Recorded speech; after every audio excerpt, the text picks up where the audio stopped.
You've also met President Trump. You've met Putin a lot. Yes, 20 times I met Putin and tens of telephone conversations.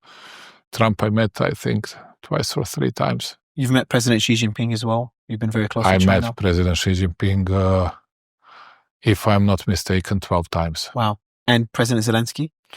President Zelensky 9 times, if I'm not mistaken. Okay. Well, Mr. President, again, as I said, remember earlier in my conversation, been very strategic, putting Serbia's interests at heart, from what I've seen. How would you describe?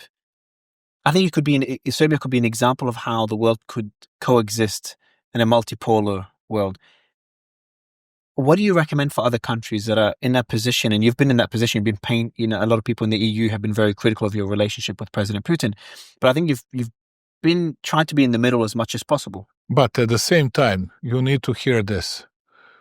When we agreed upon the fact that it was not done, that incursion, in adherence with international public law, I didn't see Putin for 3 years. And many of them were speaking to him secretly. And I know at least 2 big leaders that were speaking secretly to him. Because, of course, I still have my friends in Kremlin and in some other countries as well. And I didn't do it for a single time. I'll see him on 9th of May after 3.5 years. Wow. Which means that we are very sincere, very honest, and very loyal to what we say.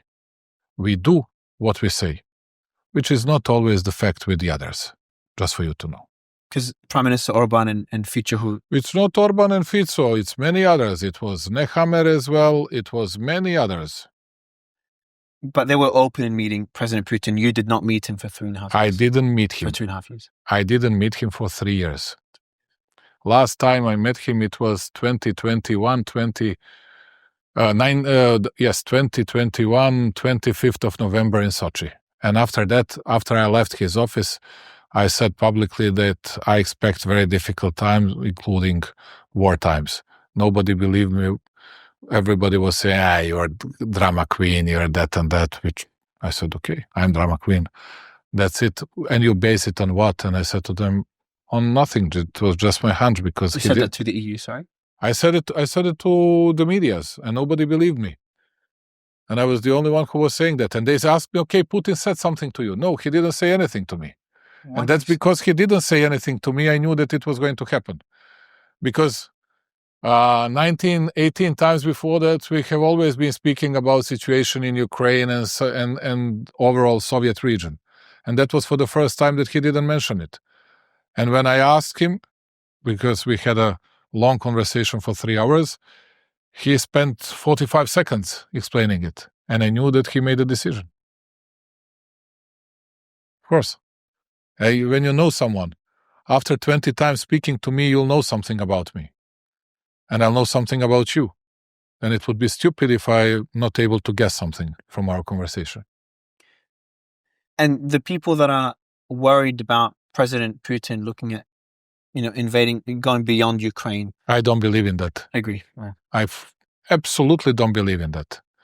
That's the way to fear, to scare all the others and to get them into the camp against Putin.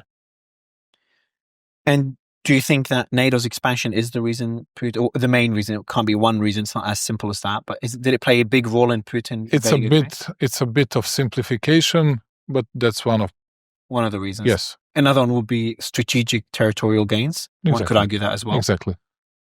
And as we said earlier, what happened in Kosovo was, acted as a precedent for him to make the argument to the rest of the world. He found a legal argument, which was not a bad one.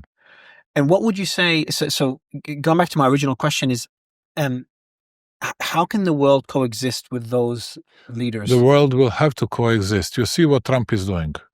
And people believe that he doesn't know what he does. I believe that he knows what he does, and which is the following. Okay, I'm going to make some turmoil, some turbulences with Chinese on tariffs with Canada, Mexico. At the end, he'll make an arrangement with China. He knows that they need them. On the other side, Chinese will need them. But they will carry on with their big race on AI, on semiconductors, on everything else. Mm.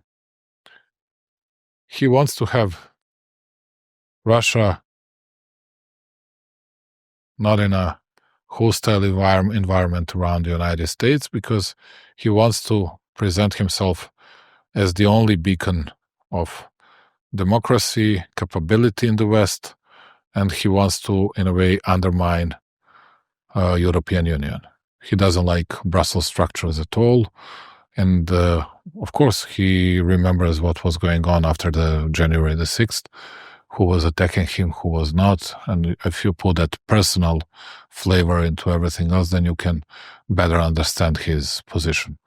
But at the end, he's going to make a deal, trade deal with Chinese, at least, with Russia as well, speaking about trade, economic deals, Could you see minerals. that relation even evolving into a potential alliance between Russia and the US? I'm seeing things move I really cannot fast. speak about real alliance, but there would be alliance on some big geopolitical issues, and economic alliance, why not? I believe in that. What was that, sorry? 10 minutes. 10 minutes, perfect, cool. So we have 10 minutes left. Yeah, I was about to ask you. Oh, okay. Yeah. Oh, okay, yes, to go. Got it. So then the last two, we'll keep the questions very short because I know you got an important call. There's a comment you made to Donald Trump Jr. where you said, talking about USAID interference in Serbia, you said that you have information that he'll be very surprised, that will be very helpful for Donald Trump, and that the same thing could happen to him again. You're talking about President Trump. And the NGOs can use the same sources as they did in Serbia, that's from what I understood from your comments. Can you elaborate more on that comment you've made? I believe that there is an ongoing investigation in this country, and I cannot reveal some facts because to tell you the truth, I don't know everything. But what I heard is going to be a lot of issues regarding money laundering and everything else. Of course, there were good things they were doing, but there were very bad things they were doing as well.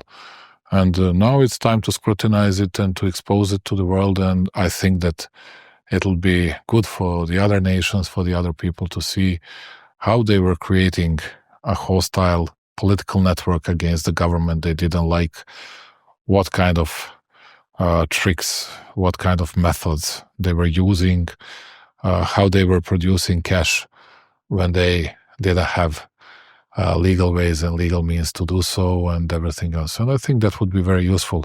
And if they finish that investigation, that would be a part of my new book about color revolution as well.